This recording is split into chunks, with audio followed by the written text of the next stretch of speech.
जय हिंद, good evening all of you my dear friends. आज की सेशन में हम लोग पार्ट 4 पर चल चुके हैं। इसके पहले यूपी एसआई के लिए हम लोग 3 क्लास कर चुके हैं, ठीक है। अब इस श्रृंखला में पॉलिटी की पहली सेशन जा रही हैं सिलेबस के अकॉर्डिंग्स। जैसे कहता है कि संविधान की उद्देशिका पहला ही दिया गया है, और सेकेंड मेरा जो टॉपिक आएगा वो फंडामेंटल राइट से आएंगे, ठीक है। तो संविधान की उद्देशिका अर्थात हम इसे कहते हैं कि प्रियम्बल ऑफ द कॉन्स्टिट्यूशन, और यह यूपीएसआई के लिए टारगेट है। हालांकि यूपीपी के लिए भी इम्पोर्टेंट हो जाएगा, सभी एग्जामों के लिए भी हो जाएगा, लेकिन फोकस हम लोग का क्या है, यूपीएसआई का। देन अब पढ़ेंगे कि प्रस्तावना है और प्रस्तावना को किस प्रकार से संदर्भित करने का कार्य किया जाता है, ठीक है। अब ये कैसा इसका निर्माण हुआ, क्या गतिविधियां हुई संविधान सभा में, इसको जो है लेकर वाद विवाद चला, और एक केस आया भारत पाकिस्तान के बीच, और पश्चिम बंगाल की घटना है, न्यू जलपाईगुड़ी, और उसी क्षेत्र का है जगह जिसे हम बेरुवाड़ी क्षेत्र के नाम से जानते हैं। लगभग देखा जाए तो 8-8.5 किलोमीटर वर्ग में फैला हुआ क्षेत्र था, और उसी वाद में सुप्रीम कोर्ट ने कह दिया कि प्रस्तावना तो भाई संविधान का अंग नहीं है, उद्देशिका संविधान का अंग नहीं है। उसी के बाद जो विवाद खूब चलता रहा, लास्ट में आता है जो है कि केशवानंद भारती बनाम केरल राज्य की समस्याओं को लेकर, और फिर उसमें सुप्रीम कोर्ट द्वारा दिया गया अपना डिसीजन को बदला जाता है। क्या क्या गतिविधियां होती हैं, तमाम चीज़ों को हम लोग बारीकी से समझेंगे, और जो टू द पॉइंट फैक्ट्स होंगे उसको भी समझने का प्रयास किया जाएगा। देन सबसे पहले हम देखना चाहेंगे कि प्रेम्बल किस प्रकार से बना है। उसमें पूरी इस संविधान की चीज़ें को कम चीज शब्दों में लिया कर रख दिया गया है, और सब कुछ बता भी दिया गया है। ये होता है प्रेम्बल। सर प्रेम्बल में सब चीज़ें, अगर आप प्रेम्बल को केवल पढ़ लेते हैं तो आपको समझ में आ जाएगा कि भारतीय संविधान में क्या क्या चीज़ें दिखती हैं, क्या नज़र आती हैं। चलिए स्टार्ट करते हैं अपनी पहली इस पॉइंट के साथ कि सर कहता है प्रस्तावना स्टार्ट होता है हम भारत के लोग, क्या होता है, स्टार्ट होता है हम भारत के लोग। आगे हम बढ़ते हैं।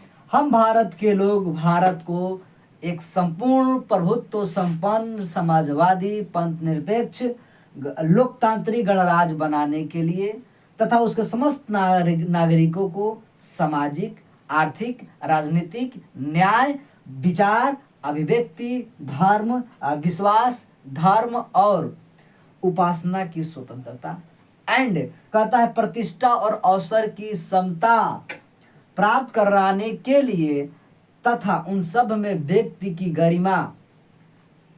गरिमा और राष्ट्र की एकता अखंडता को सुनिश्चित करने के लिए जो है कि बंधुता बढ़ाने के लिए, सुनिश्चित करने वाली बंधुता बढ़ाने के लिए दृढ़ संकल्प होकर, आगे क्या कहता है कि अपने इस संविधान सभा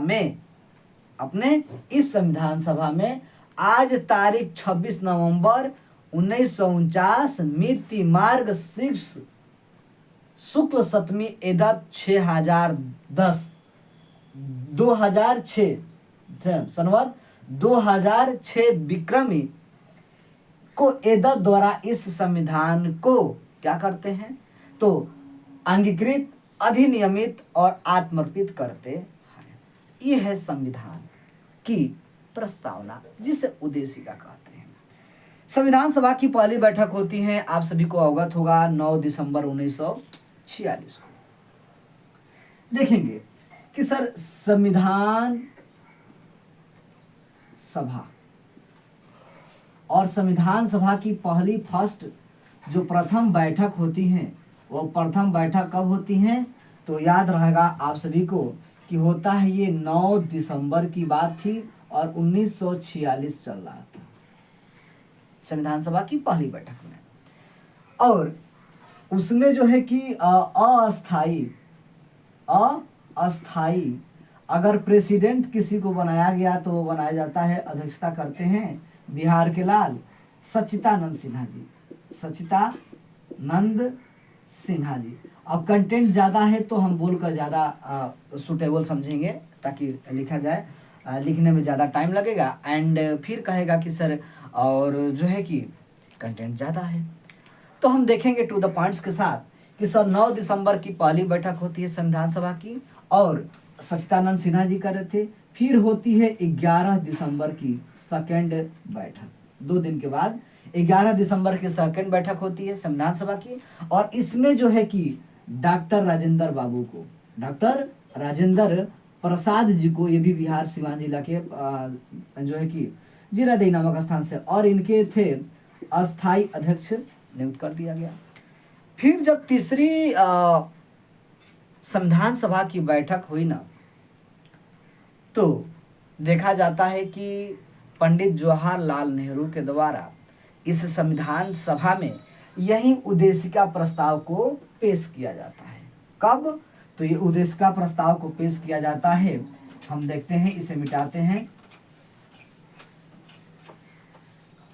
पढ़कर सुना दिया गया तो अभी से मिटा देते हैं। कब करते हैं? 13 दिसंबर 1946 को नेहरू के द्वारा क्या किया जाता है? तो उद्देशिका प्रस्ताव पेश किया जाता है, लेकिन हम अब समझते हैं कि यह 13 दिसंबर को पेश किया गया और लागू होता है 22 जनवरी 1947 को। ज़्यादा दिन ना देखा जाए, ज़्यादा दिन कहाँ होता है, दिसंबर महीना था, जनवरी में 22 को लागू हो जाता है। अब हम समझने का प्रयास करते हैं कि सर उद्देशिका प्रस्ताव है वह किस देश के संविधान से ग्रसित है? जो प्रस्तावना है वह ग्रसित होता है अमेरिका से। कहाँ से? अमेरिका से। और साथ ही साथ ज्यादा भूमिका अदा होती है किसकी? ऑस्ट्रेलिया से। अमेरिका और ऑस्ट्रेलिया से ज्यादा, और सबसे ज्यादा इसमें देखते हैं ऑस्ट्रेलिया की दबदबा संविधान की रहती है। ठीक है, तो ऑस्ट्रेलिया के संविधान में इसलिए कहा जाता है कि प्रेरित करने का कार्य किया, और भारतीय संविधान के प्रस्तावना की भाषा शैली जो थी ना, जो भाषा शैली थी, वो भाषा शैली भी ऑस्ट्रेलिया के संविधान ही आकर्षित करने का कार्य करता है। और उसके बाद की गतिविधियों पर फोकस डालते हैं, सवाल पूछे जाते हैं ऐसे ही विगत वर्षों में कि इस प्रस्तावना में अब तक के इतिहास में कितनी जो है कि बार संशोधन हो चुका है, कितनी बार संशोधन हो चुका है। अगर सवाल पूछने लगे आप सभी राइट डाउन करना चाहते हैं तो राइट डाउन करते जाइएगा, नहीं तो स्पेस नहीं है, मिटा सकते हैं। तो हमने कहा कि सर इस प्रस्तावना में जो है कि संशोधन की बातें हुई, संशोधन किया गया है, लेकिन एक बार भी। कब? तो 42वां अमेंडमेंट एक्ट के नाम से जाना जाता है। 1976 में यह एक बार ही संविधान में इस प्रस्तावना में संशोधन हुआ, लेकिन हुआ तो जबरदस्त हुआ। 3 शब्द जोड़े गए। सवाल पूछे कि अगर कितना बार संशोधन हुआ तो कहिएगा कि एक बार हुआ है। कब हुआ है तो कहेगा 1976 में। अब किस संविधान संशोधन? तो 42वां संविधान संशोधन। अब कितने शब्द जोड़े गए? तो 3 शब्द जोड़े गए। कौन कौन से जोड़े गए? तो सबसे पहली लाइन जो है कि कहा जाता है पहला अगर लाइन में देखा जाए तो समाजवादी जोड़ा गया। क्या जोड़ा गया? समाजवादी शब्द जोड़ा गया। पहला इसमें पैराग्राफ में, यानी कि समाजवादी यहाँ पे जोड़ा दिया गया, इसीलिए नहीं मिटा रहे थे। पहला पैराग्राफ में हम देखते हैं कि समाजवादी जोड़ा जाता है, ठीक है, और पंथ निरपेक्ष भी जोड़ा जाता है। पंथ निरपेक्ष कहाँ है? यहाँ है पंथ निरपेक्ष, और उसको कहीं कहीं लिखा रहता है धर्म निरपेक्ष भी, लेकिन पंथ निरपेक्ष यहाँ जोड़ा जाता है, ठीक है। और उसके बाद जो हम देखते हैं, उसके बाद हम देखते हैं कि छठा पैरा में अखंडता जोड़ा जाता है। अखंडता यहाँ पे है, जिसे खंडित ना किया जा सके। सवाल बनेगा कि समाजवादी और पंथ निरपेक्ष प्रस्तावना की किस पंक्ति में लिखी गई है? प्रथम पंक्ति में लिखी गई है। अखंडता शब्द संविधान की प्रस्तावना में प्रस्तावना की किस पंक्ति में लिखा गया है, किस लाइन में लिखा गया है? तो छठी लाइन में लिखी गई है। देन अच्छा, ये सब क्लियर हो गया। अब होती है कि सर अब गतिविधियां फोकस की जाती हैं कि ये सामाजिक, आर्थिक, राजनीतिक, न्याय, अभिव्यक्ति, विश्वास, धर्म, उपासना की स्वतंत्रता, अवसर की प्रतिष्ठा, तमाम चीज़ों को संग्रहित करने के लिए हम सभी को एक इंडिविजुअल रूप से सामाजिक, पहले तो हमें पढ़ना होगा कि हम भारत के लोग, we the people of India. क्योंकि भारतीय संविधान को किस भाषा में लिखा गया है? तो आप कहेंगे कि सब उस समय लिखा गया था तो जो है कि इंग्लिश में ही लिखा गया। अब हिंदी में राज बिहारी राजदाता जी, इस तरह से इनका नाम है, राय बिहारी राजदाता जी का राज बिहारी के नाम से है, उन्होंने कन्वर्ट किया किस में? हिंदी में। उसको भी हम कंटेंट लेकर आएंगे तो वहाँ क्लियर करा देंगे। तो सवाल बनता है कि हम भारत के लोग, ये शब्द कहाँ से लिया गया है? कहीं किताब में जल्दी मिलेगा नहीं। हाँ, ये लिया गया है यूएनओ के चार्टर से लिया गया है। और चार्टर एक्ट जो है, मुझे आई थिंक याद आ रहा है कि चार्टर 9 से लिया गया है। चार्टर अधिनियम 9 से लिया गया है। We the people of India. सवाल एक लाइन में बनेगा कि we the people of India कहाँ से लिया गया, किस देश से लिया गया? भ्रमित नहीं होना है। कहाँ से कहना है? यूएनओ के संगठन से लिया गया है। यूएनओ से लिया गया है, चार्टर अधिनियम 9 से लिया गया है।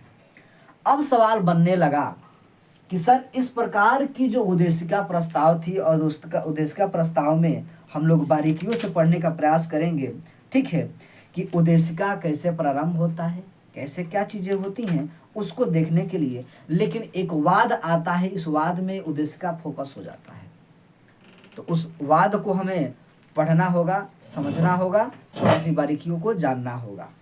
वह वाद आता है, कहता है कि क्या उद्देशिका जो है संविधान का अंग है? क्या प्रस्तावना संविधान का अंग है?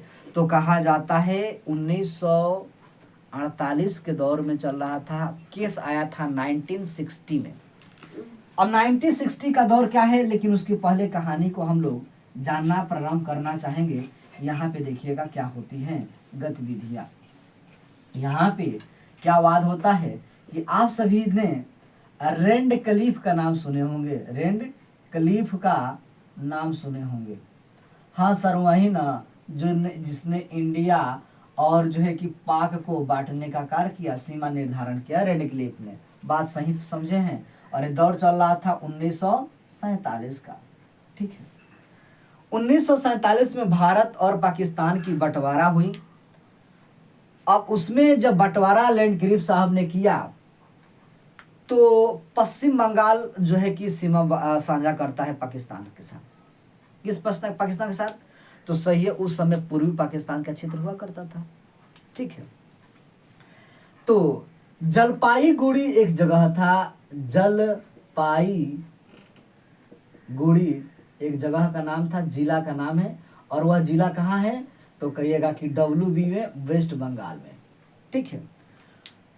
और जब इन्होंने सीमा रेखांकित किया था तो भारत में इन्होंने उस क्षेत्र को कर दिया था, लेकिन वह क्षेत्र पाकिस्तान के कब्जे में था। तो पश्चिम बंगाल स्टेट गवर्नमेंट ने कहा कि भाई ऐसी बात है तो ये क्षेत्र हमारे अंदर होना चाहिए। इसी को मुद्दा लेकर चलता है केस, और गतिविधि आगे बढ़ने लगती हैं। और न्यायमूर्ति हृदयदुल्ला के गोलकनाथ बनाम केस जो है कि पंजाब राज्य में ऐसी उद्देशिका प्रस्ताव के मूल आत्मा कहने लगे, उस तरह से बातें होने लगी। 1960 में यूनियन लोगों ने, यानी कि जो इनका नाम है, केस का नाम भी पूछ सकता है, तो 1960 ईस्वी में आया इन री द बेरीवाड़ी यूनियन वर्सेस अज्ञात 14 मार्च 1960 केस आया। और हम लोगों ने बताया कि यह कानूनी वाद विवाद चला। अब इसमें हुआ कि इसमें संशोधन करके और भारत के संविधान में 2 और 3 कहता है कि किसी राज्य सीमा क्षेत्र या उसकी जो है कि सीमा में परिवर्तन करना या राज्य की स्थापना करना चीज़ें आती हैं, और वो कहा जाता है कि संविधान संशोधन भी नहीं माना जाता है और इसमें संशोधन किया जा सकता है, करेंगे। तो 368 आर्टिकल चर्चा में आया और 368 आर्टिकल कहा जाता है कि संविधान संशोधन प्रक्रिया मानी जाती है। ठीक है, तो संविधान संशोधन करने की प्रक्रिया जो पार्लियामेंट को दिया गया था, पावर दिया गया था, तो उसी के अकॉर्डिंग होता है कि अब संविधान में संशोधन किया जाएगा, प्रेमबल में संशोधन किया जाएगा, और ये पावर दिया गया है। तो उसी वाद में सुप्रीम कोर्ट ने क्या डिसीजन दिया? सुप्रीम कोर्ट ने कहा कि आप संविधान की बात कह रहे हैं और प्रेमबल जो है ये तो संविधान का अंग है, ये नहीं है, क्योंकि संविधान में इसे समाहित किया नहीं है। किस आर्टिकल में प्रस्तावना की चर्चा होती है? किसी आर्टिकल में नहीं। तो ये बड़ी सी केस बनी और उसके बाद जो है कि वाद विवाद छिड़ता चला गया। उसके बाद जो है कि बहुत से लोगों ने अब टीका टिप्पणी करना प्रारंभ कर दिया। किसको लेकर?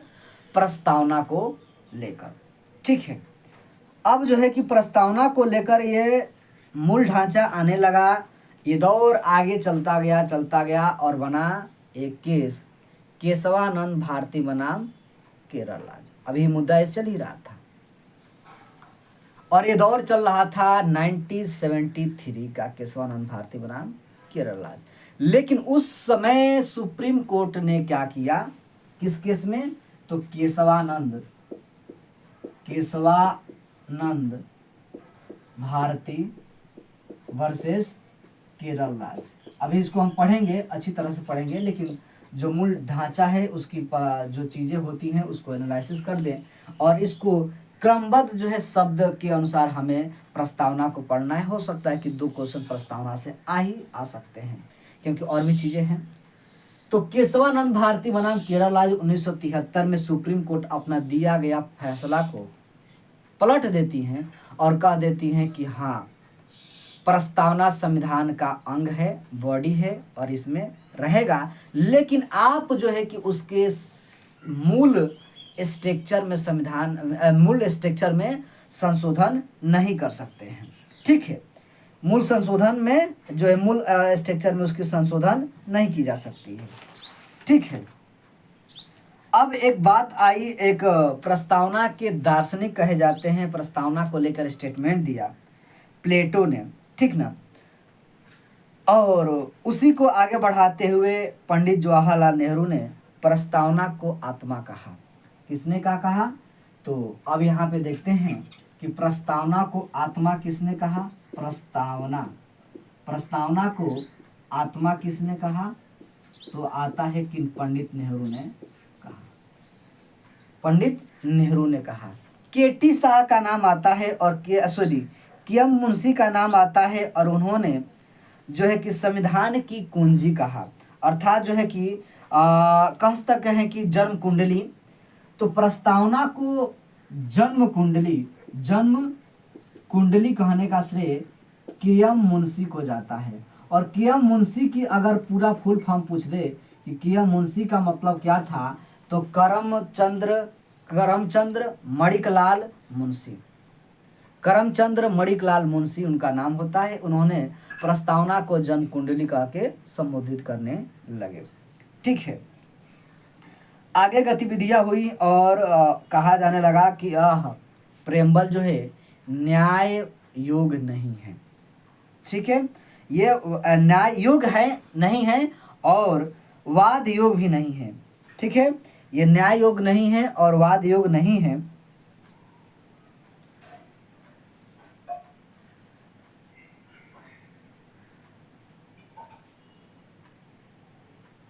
और इसे न्यायपालिका में परिवर्तित नहीं कराया जा सकता है। ऐसे विचारधाराओं जो है कि चलकर आई थी उसके बाद जो है कि संप्रभु को समझने का प्रयास किया गया कि इसमें संप्रभुता की बात कही जा रही है।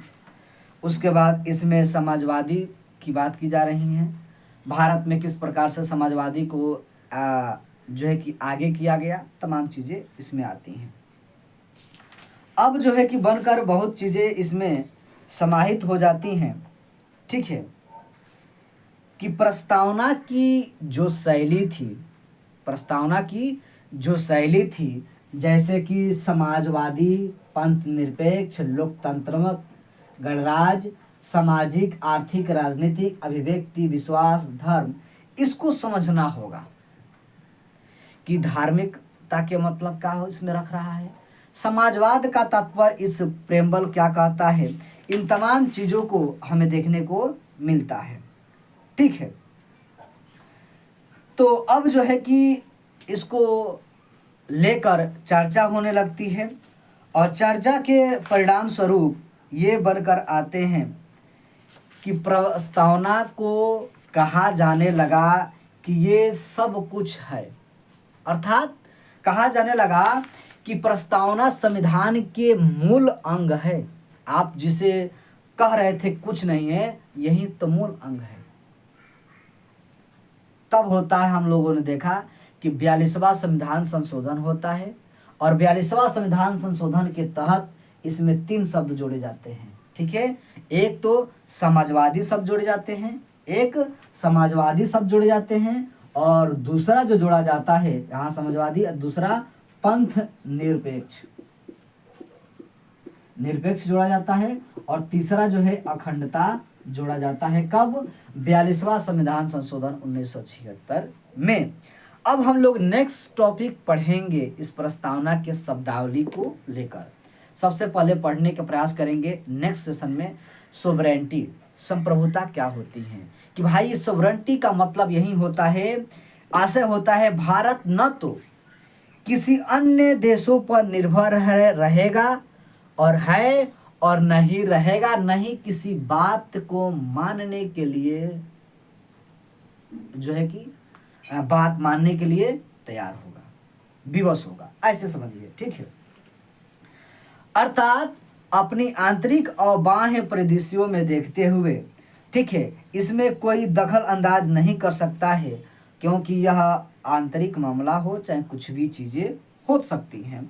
संप्रभुता वही स्थान है, संप्रभुता को हम लोग संविधान में वही स्थान रखते हैं कि जैसे शरीर में प्राण है, जैसे शरीर में प्राण है, उसी प्रकार संप्रभुता को हम मानते हैं कि हमारे संविधान का यह अंग है। तो अंग में यह जो है ब्रेथ है, जान है, प्राण है, ठीक है।